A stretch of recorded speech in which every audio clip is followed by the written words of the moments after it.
વિછિયામાં નિર્દોષ લોકો પર કાળો કેર વર્તાવનાર પોલીસ કર્મીઓ સસ્પેન્ડ ન થાય તો 25મીએ ગુજરાત બંધનું ઠાકોર કોળી સેના દ્વારા અલ્ટિમેટમ અને એલાન. હવે જસદણ આમતક ન્યૂઝ બ્યુરોમાંથી રસિક વિસાવડિયાનો એક વિસ્તૃત અહેવાલ. વિછિયાના ઘનશ્યામ રાજપરાની હત્યા કેસ બાદ પોલીસ સ્ટેશનમાં થયેલ પથ્થરમારાનો કેસ. પથ્થરમારાની ઘટનામાં કોળી યુવાનોની ધરપકડનો દોર શરૂ થયો છે. પરિણામે મામલો ગરમાયો છે.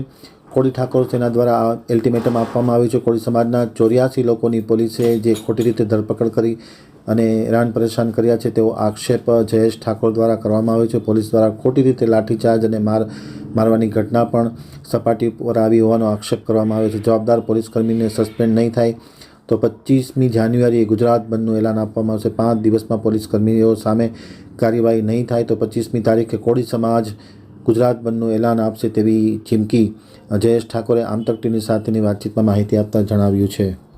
હું ગુજરાત કોળી ઠાકોર સેના અધ્યક્ષ જયેશ ઠાકોર.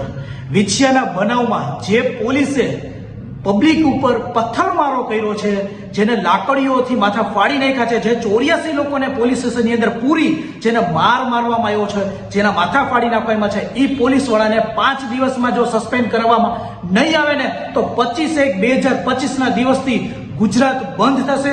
આ કોળી સમાજનો નિર્ણય છે.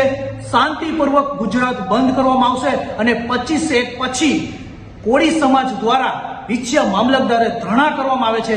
જો શું સમાજના આગેવાનો શું સમાજના ન્યાય માટે લડવા ઊભા થાય તો પોલીસ દ્વારા પકડીને મારીને અંદર પૂરવામાં આવશે. તો શું સમાજના આગેવાનો આવી રીતે ઊભા થશે? તમને શું અમારા જેવાને નોટિસ આપીને શું બેસાડવામાં આવે છે? નહીં. હવે આ બધું નહીં સહન કરવામાં આવે.